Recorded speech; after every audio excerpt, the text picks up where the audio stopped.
Hey y'all, welcome to In the Kitchen. I'm Sofia Carbone, and today I want to talk about a bunch of different things, run this a little bit more like a news show, and cover some entertainment news and culture and all that jazz. Let's get right into it with some music news. We have breaking news from Kolby Cooper. I feel like that's a good place to start considering breaking news is the title of his recent single that he released April 15th.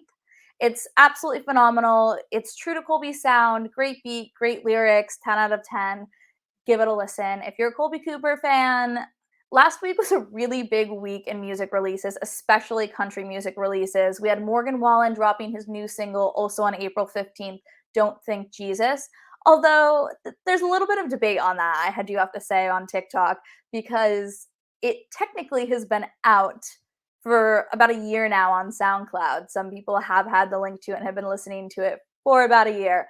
But nonetheless, it was a huge release. It jumped to number one the day it was released. It is currently still holding number one on iTunes top 100 songs of all genre.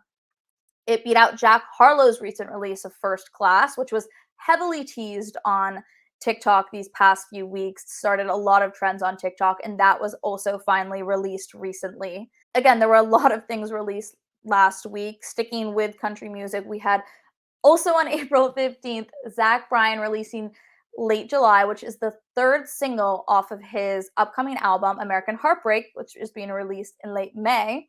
We had From Austin was the first single off that album, then Highway Boys, and finally Late July. And not to be outdone, Something in the Orange is being dropped this Friday.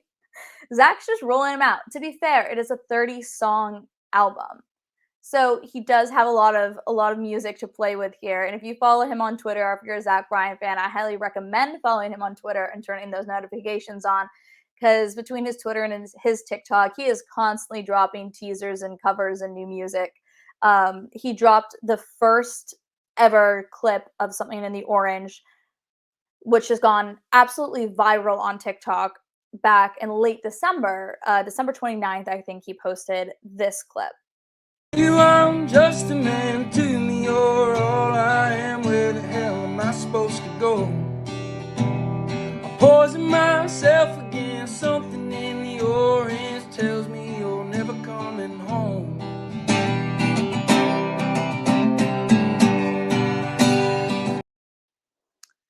Like,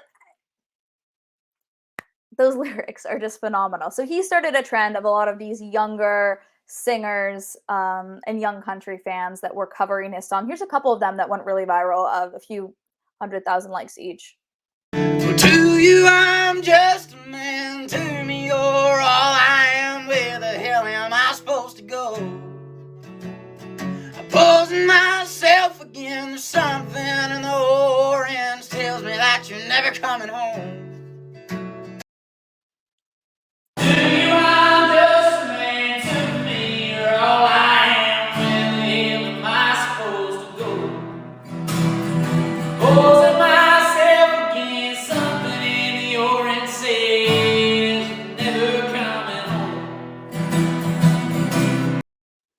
I could listen to just that part of that song all day long. So I'm really excited for it to drop, if you can't tell. I'm sure a lot of you are as well. That is Friday, April 22nd this week.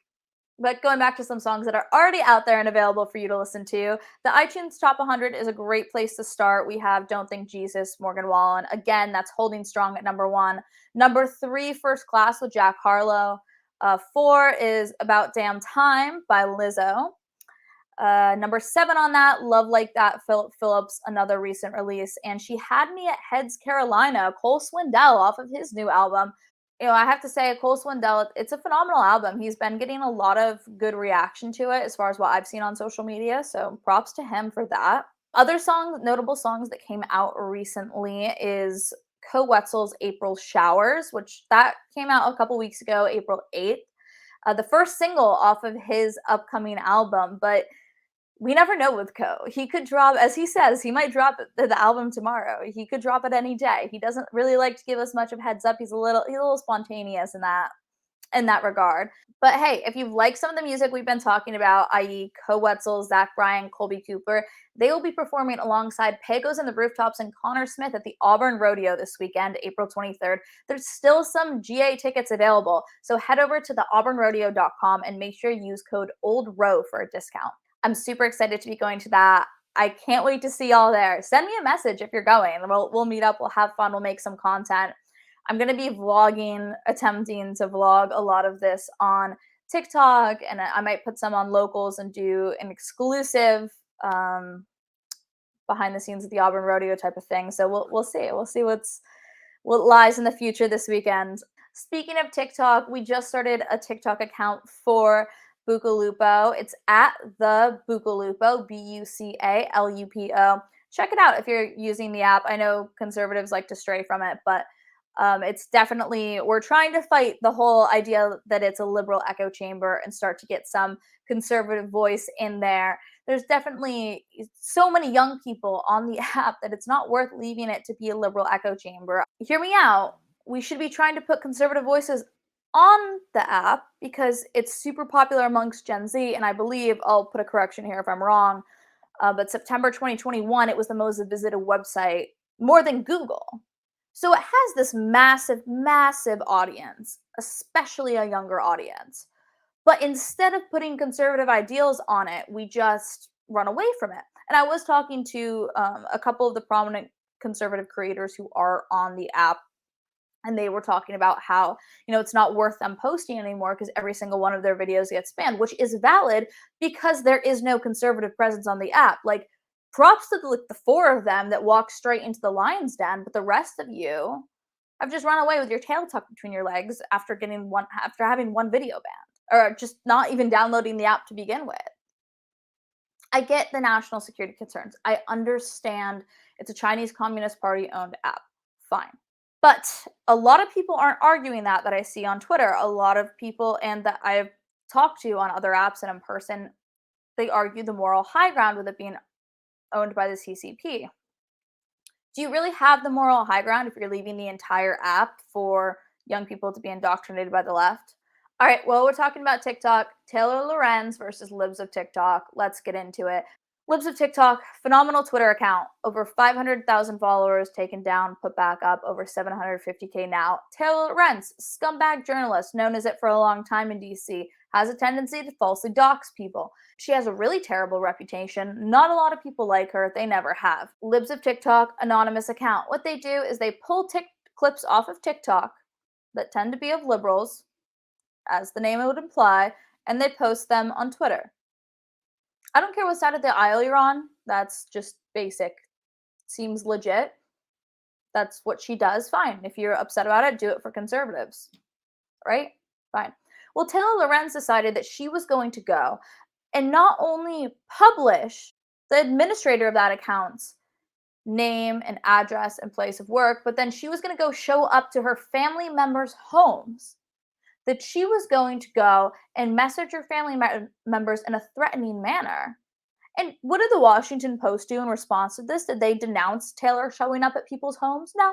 And I mean, if crossing the line of stalking and harassment isn't enough for you to just put politics aside and realize how scummy of a journalist Taylor Lorenz really is, then let's talk about how 2 weeks ago she was crying on television about how she was being harassed online and how people were sending her mean messages, and how that behavior is really unacceptable and it disproportionately affects women. Grow up. If you're going to go cry on television about that, you can't do the same thing 2 weeks later. You can't show up to people's houses and post their addresses in a Washington Post article. You have no moral high ground. You have no ground left to stand on at all. Post reporter that the Washington Post didn't denounce. If anything, they condoned and I'd argue encouraged it. What I find really, really rich is a tweet by Taylor Lorenz that Libs of TikTok actually posted after Taylor went and doxed the admin of the account. And Taylor said on April 3rd, 2022, if your segment or story on online harassment leads to even worse online harassment for your subjects, you fucked up royally and should learn how to cover these things properly before ever talking about them again. Look at Taylor now on April 19th. Just over 2 weeks later, Taylor is then posting the addresses of private citizens online and showing up to their families' homes because she was upset that someone downloaded a TikTok and posted it on Twitter. I shit you not. This is ridiculous. This is absolutely horrific journalism. It shouldn't even be considered journalism. How Taylor Lorenz has a job or any supporters or a following at this point is absolutely fucking ridiculous. I don't care what side of the aisle you're on. I don't care if you like the Libs of TikTok account. I don't care if you're a full blown communist. Taylor Lorenz's behavior is abhorrent. It's disgusting. It's inappropriate. It's stalking and harassment. If someone has an anonymous account, they want to be obviously anonymous. And again, Libs of TikTok was not inciting harassment. They were downloading videos off of TikTok and posting them on Twitter. That's it. That's the account. To dox them, to release their name, place of work, and address in an official Washington Post article and show up to their families' homes, and to have the Washington Post condone that behavior is absolutely disgusting. The Washington Post should be ashamed. Taylor Lorenz should be ashamed. And again, I don't care if you are a full-fledged liberal communist. There is absolutely no reason for Taylor Lorenz to be supported in this instance.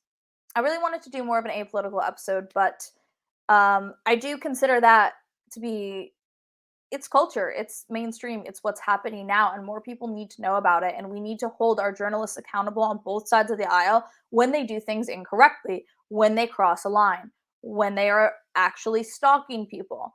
And we're going to continue to do it. Well, thank you all so much for joining us. I hope you guys enjoyed the episode. Make sure you subscribe, like it, share it, send it to your friends.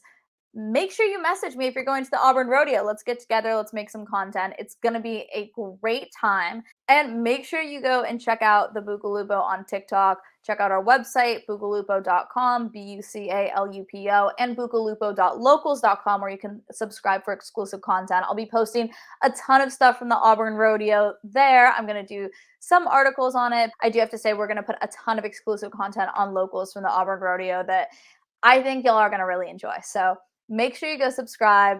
It's $5 a month. Definitely worth it. See y'all next week.